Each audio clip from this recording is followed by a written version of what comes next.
Banner पे निर्वाण शब्द लिखा है। ये हमारा उनके प्रति प्यार है। आपको पता है निर्वाण का मतलब क्या होता है? किसको मालूम है? निब्बान। हाँ, ये संस्कृत में निर्वाण है, पाली में निब्बान, लेकिन इसका मीनिंग क्या है? जब कोई महापुरुष, हाँ? जब कोई महापुरुष किसी का मुझे सुनाई नहीं होता है, अरहत।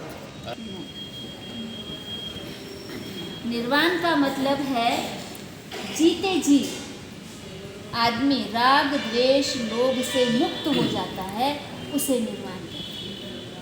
अरहत भी उसे ही कहते हैं। अब हमें अपने आप को चेक करना है कि क्या हम राग द्वेष लोभ से पूरी तरह मुक्त हो गए हैं। वो समाधि की अवस्था तक जाता है कि कोई कितना भी बोले हमारे चित्त में परिवर्तन नहीं होता है। अभी हम क्या बोले थे कि क्षण हमारे चित्त में परिवर्तन हो रहा है, विचारों में परिवर्तन हो रहा है, वाणी में परिवर्तन हो रहा है, कर्मों में परिवर्तन हो रहा है, हर तरह का परिवर्तन हो रहा है। लेकिन जब हमें समझ गया है कि कुशल कर्म ही करना है, अकुशल कर्म नहीं करना है, तो उसके लिए चित्त पर काम करना होता है। क्योंकि अकुशल कर्म हमारे चित्त में जब ये राग द्वेष लोभ ये जब पैदा हो जाते तभी हम अकुशल कर्म करते हैं। तो काम कहाँ पे करना है? चित्त पर। चित्तों को ये प्रैक्टिस हो जाएंगी कि ना उसमें राग आ रहा है, राग का मतलब प्रेम, आसक्ति, द्वेष आ रहा है, न लोभ आ रहा है, न किसी के प्रति घृणा हो रही है, न किसी के प्रति नफरत हो रही है, न किसी से कोई लगाव हो रहा है। सारी तृष्णाओं का अंत, सारी बुरी भावनाओं का अंत। इतनी प्रैक्टिस कर ली हमने कि अब हमारा चित्त उसमें स्थिर हो गया। स्थिर हो गया मतलब अब हलचल नहीं होती है। किसमें हलचल नहीं होती है? उन शुद्ध विचारों में परिवर्तन नहीं होता है। शुद्ध विचार स्थित हो गए, समाधि हो गई, तब उसे निब्बान प्राप्त कहते हैं। और परिनिब्बान इसलिए बोला जाता है कि ऐसे निर्वाण प्राप्त व्यक्ति जब उसकी मृत्यु हो जाती है, यानी देहांत हो जाता है, देह का अंत हो जाता है, जिसकी ऊर्जा समाप्त हो जाती है, चेतना समाप्त हो जाती है, तो वो परिनिब्बान को प्राप्त हो जाता है, यानी निब्बान के आगे चला गया है। अब इन शब्दों का प्रयोग हम कहाँ करें, ये हमें सोचना है। अभी इन्होंने महापुरुष बोला, हम महापुरुष बोलते ही नहीं हैं, हम महामानव बोलते हैं, क्योंकि फिर उसमें ना धरती की एक आधी आबादी नेगलेक्ट हो जाती है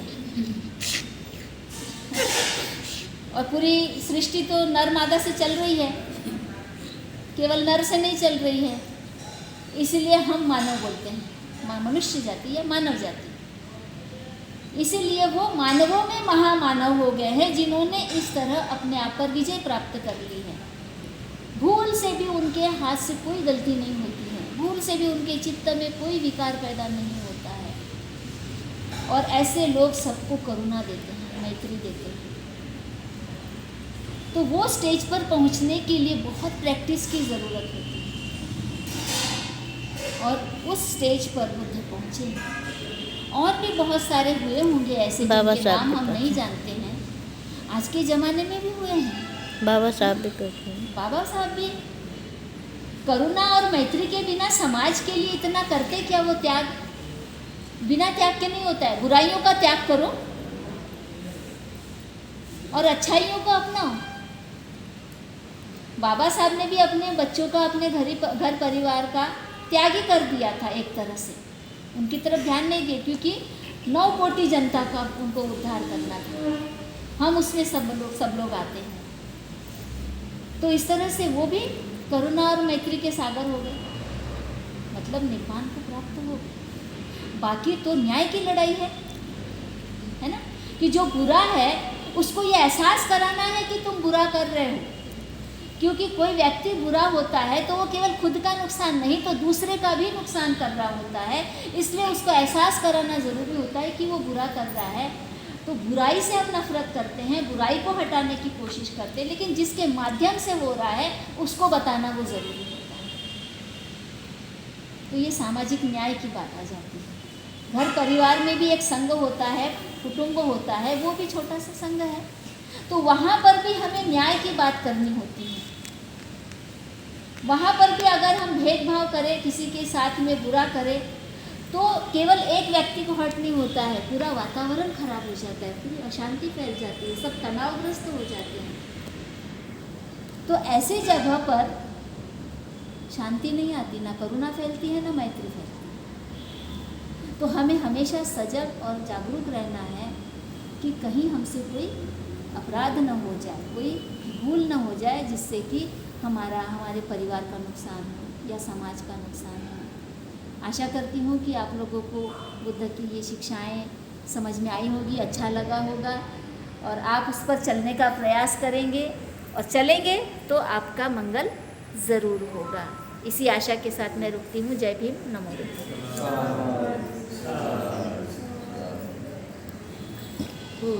तो चलिए हम थोड़ा सा इसको एंड करें अस्थि सह वृक्षारोपण से। इस पर मैं 2-3 मिनट तक इतना बोलना चाहूँगी कि हमारा पृथ्वी तत्व जिसको हमने जलाया है, इलेक्ट्रिसिटी के माध्यम से उसको और ज़्यादा जल्दी उसका विकल्प कर दिया है। डीजल से जलाया, डीजल से, है ना? अच्छा, वो जल्दी, जितने जल्दी हो सके वैसा उसका विघटन हो गया है। लेकिन इतना होने के बाद में भी कुछ ऐसे अंश है शरीर के जो हड्डी रूप में, दांत रूप में होते हैं, जो और उससे भी ज़्यादा उष्णता की ज़रूरत पड़ती है ना? और वो अभी भी है। इनको बहुत समय लगता है। तो जो परंपरा चली आई है वो ये हुआ है कि अस्थियों को पानी में विसर्जित किया जाए। इस तरह के हम लोग बहुत सारे हमेशा इसी तरह का चल रहा है। लेकिन हम क्या कर रहे हैं, इसके माध्यम से हम नदी में राख और अस्थि डालकर नदी को पॉल्यूट कर रहे हैं, क्योंकि ये अस्थियाँ पानी में डिज़ोल्व नहीं होती है। बराबर है? अभी जो पात्र देखते हैं हम नदी का, पता चलता है कि पात्र कम होते जा रहा है ना? नदी का पात्र जो कहते हैं वो कम होते जा रहा है, क्योंकि जो लोग जलाते हैं, ये तो अभी घाट बने हैं, पहले तो नदी के ही इसको घाट बोला जाता था, यानी नदी के पानी के बाजू में ही जलाया जाता था। और अभी भी हो रहा है। अभी हम लोग, हमारी एक सामने भी थी, उनकी मृत्यु हुई, तो वो वही अब मैं नहीं थी, नहीं तो मैं वहाँ जलाने नहीं देती। उस समय हम तब थोड़ा लेट पहुँचे। उन्होंने बिल्कुल पानी के बाजू में, उन्होंने नदी के पानी के बाजू में उन्होंने वो उनको जलाया। वो हुआ दूसरे दिन गए तो दूसरी और एक प्रेत आ गई, वो कोई और होंगे, उन्होंने भी वहीं पे जलाया। तो उसमें से जो कुछ भी हो रहा है तो सब राख वहीं पे रहती है, अस्थियाँ होती है, वो पानी में डाल दिया जाता है, तो पात्र जो है उसमें से कम होते चला जाता है। यहाँ तक के कि जो बोधगया में जाने का बहुत हम लोगों में देखा है मैंने, बुद्धिस्ट लोग जो कहते हैं, ये लोग अस्थि को ले कहते हैं हम बुद्धगया ले जाएंगे, और बुद्धगया ले जाकर भी पानी में डालेंगे। तो वो जो फाल्गुन नदी है, वहाँ पे फाल्गुन नदी में ले जाते हैं अभी, क्योंकि दूसरे साइड में वहाँ पे भी वो पानी में जलाते, उसका भी पात्र खत्म हो गया। और जो नदी निरंजना थी, निरंजना नदी में तो इतना सा भी पानी नहीं दिखाई देता, क्योंकि वहाँ पर इतना सारा राख डाला गया है कि वहाँ पे जरा सा भी पानी नहीं बचा है। ठीक है, तो ये हम लोग एक तरह से नदियों को बर्बाद कर रहे हैं। यही नदी में से हमारे पास में आता है, लेकिन अब ये जा रहा है कहाँ?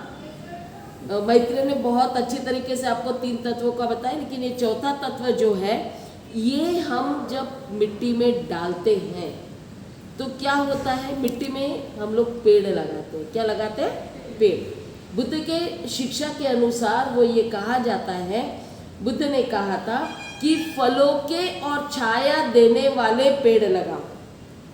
फलों के क्यों? क्योंकि वो एक रास्ते से जाना, हाँ, रात और रोड के किनारे लगाओ, यानी उनके 3 इस तरह की बातें हैं, फलों के और छाया देने वाले, और ये रोड के बाजू में लगने चाहिए, इस तरह का। क्योंकि जो भी जा रहा है उसके पास खाने के लिए नहीं तो फल तोड़कर खाए, और आराम करना हो तो उस पेड़ के नीचे बैठे। यहाँ तक कि उन्होंने ये भिक्खुओं को ये उपदेश दिया कि आप लोग छाया देने वाले पेड़ की तरह बनो। एक्चुअल में ये प्रवचन कभी होता नहीं है बुद्ध के बारे में, ये हम लोग जानने का प्रयास नहीं करते। मैं आप लोगों को धन्यवाद दूंगी कि आप लोगों ने मुझे बोला कि ये इस पे करना है, तो मैंने इस पे स्टडी कर लिया, क्योंकि अभी तक हमने सोचा ही नहीं था कि इस पर भी कोई प्रवचन नहीं होता है ना। हम लोग टाल देते हैं, इस पर कौन सुनना चाहता है। तो बहुत सारी बातें पता चली है बुद्ध के बारे में कि उन्होंने इस पर भी कितना बोला कि, और उस बातों को, बुद्ध की इन शिक्षाओं को सम्राट अशोक लेकर गए हैं और उन्होंने पूरे अपने राज्य में, जम्बूद्वीप में सब जगह उन्होंने रास्ते भर पेड़ लगाए हैं, है ना। तो पेड़ लगाने का बहुत इम्पोर्टेंट है। और जो मिट्टी में होता है, पेड़ जब बढ़ता है तो उसमें सारे चारों तत्व मिलते हैं, मिट्टी में से मिनरल्स मिलते हैं, विटामिन्स मिलते हैं, जो भी चीज़ें मिलती है वो पेड़ों के फलों में आती है, या फिर जो सब्जियां उगती है, जो भी अनाज उगता है उसमें भी वो सब जाता है। तो हमको इन पेड़ों के माध्यम से सिर्फ छाया नहीं मिलती, हम सिर्फ फल बात किए, फल हम इसको परिणाम भी कह सकते हैं, क्योंकि जो भी खा रहे हैं वो सारी चीज़ें हमको इन पेड़ों के माध्यम से मिल रहे हैं। पृथ्वी तत्व जो है ये हमारे शरीर में उन पेड़ों के माध्यम से आ रहा है। और इसीलिए जब भी हम कोई भी कार्य इस तरह का करें तो हर कार्य में एक तो भी पेड़ लगाने का प्रयास करें। और ये एक बहुत अच्छा माध्यम होता है कि हम लोग अस्थि को पानी में न डालते हुए, हम पूरी बॉडी को नहीं दफना पा रहे हैं, लेकिन अस्थियों को हम मिट्टी में डालें और वहाँ पे पेड़ लगाएं।